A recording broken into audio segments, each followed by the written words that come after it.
என எண் 2 வகைப்படும். எண் என்பது என்ன அப்படின்னா நீங்க நம்பர்ஸ் என்று நினைக்கிறீங்க, கரெக்ட் தான். 1 2 ஒன்றுக்கு மேற்பட்டது ஒருமை பன்மை என்று நம்ம சொல்லுவோம் தமிழ்ல. ஞாபகம் இருக்கா? நீங்க ஆங்கிலத்துல எப்படி சொல்லுவீங்க? சிங்குலர், அதுதான் ஒருமை என்பதும் பன்மை என்பதும். அதை வந்து பாத்தீங்க அப்படின்னா ஒருவரையோ ஒன்றையோ மட்டுமே குறிப்பது ஒருமை. அதாவது ஒரு பொருளாகட்டும் இல்ல ஒருவராகட்டும் அதை மட்டுமே குறிப்பதுதான் என்னது? ஒருமை. அதாவது ஒரு பொருளாகட்டும், அதாவது ஒன்றுக்கு மேற்பட்ட பொருளாகட்டும், ஒன்றுக்கு மேற்பட்ட மனிதர்களாகட்டும், நபராக இருக்கட்டும், அவர்களை குறிப்பது என்ன அப்படின்னா பன்மை. உங்களுக்கு தெரியும், சரியா? இப்போ நான் உங்ககிட்ட கேள்விகள் கேட்கிறேன், நீங்க சொல்லுங்க. மரம் என்பது ரிஷப், மரம் என்பது ஒருமையா பன்மையா? மரம் என்பது ஒருமை. கிளாப் பண்ணுங்க. பூக்கள் என்பது ஒருமையா பன்மையா? பன்மை. அருமை. கிளாப் பண்ணுங்க.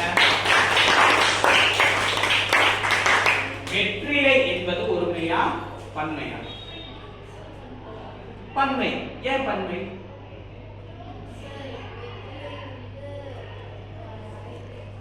தவறான பதில். வெற்றிலை என்பது வெத்தலை, அதுதான் வெற்றிலை என்பது. வெற்றிலை, வெற்றிலைகள் அப்படின்னு சொல்லல, வெற்றிலை என்பது ஒரு வெற்றிலை தான் சொல்லியிருக்கு. சோ அதனால அது ஒருமை என்பதை தெரிந்து கொள்ளணும். புரியுதுங்களா? சோ ஒரு நபரை ஆகட்டும் அல்லது ஒரு பொருளை ஆகட்டும் ஒன்றை மட்டுமே குறிப்பது ஒருமை. ஒன்றுக்கும் மேற்பட்ட பொருளாகட்டும் நபராகட்டும் குறிப்பது பன்மை. இதுதான் தமிழ் இலக்கணத்துல எண் என்பது. இது எல்லோருமே தெரிந்து கொள்ளணும்.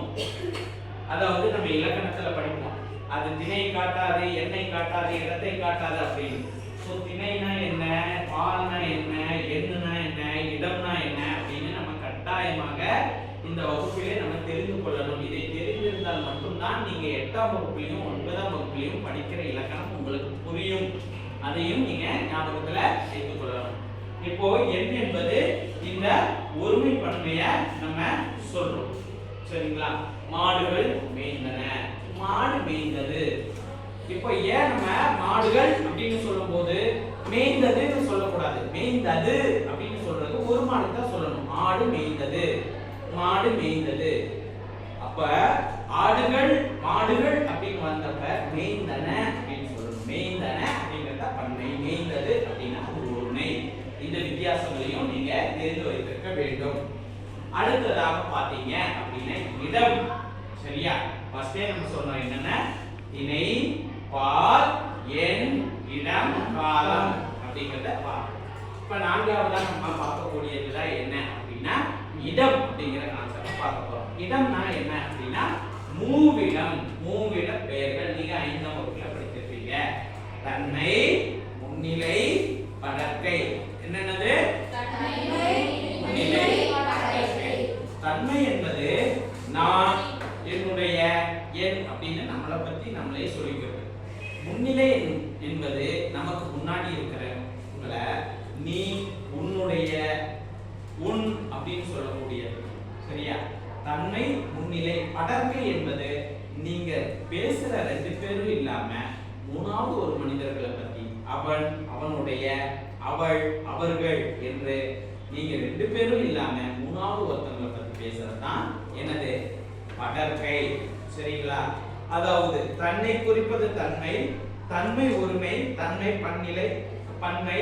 அதாவது தன்மை அதாவது பன்மை, சரியா? ஒருத்தரை குறிப்பது, ஒருத்தரை பத்தியே பேசுறது. இது 2 வகையா இருக்கு. தன்மை பன்மை அப்படின்னு இருக்கு, தன்மை ஒருமை இருக்கு.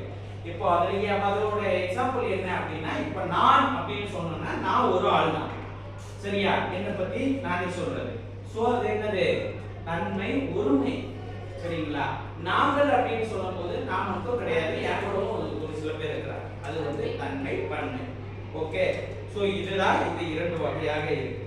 பிறகு நம் முன்னால் இருப்பவரை குறிப்பது முன்னிலை. இதுவும் என்ன இருக்கு? முன்னிலை உரிமை இருக்கு, முன்னிலை பன்மை இருக்கு.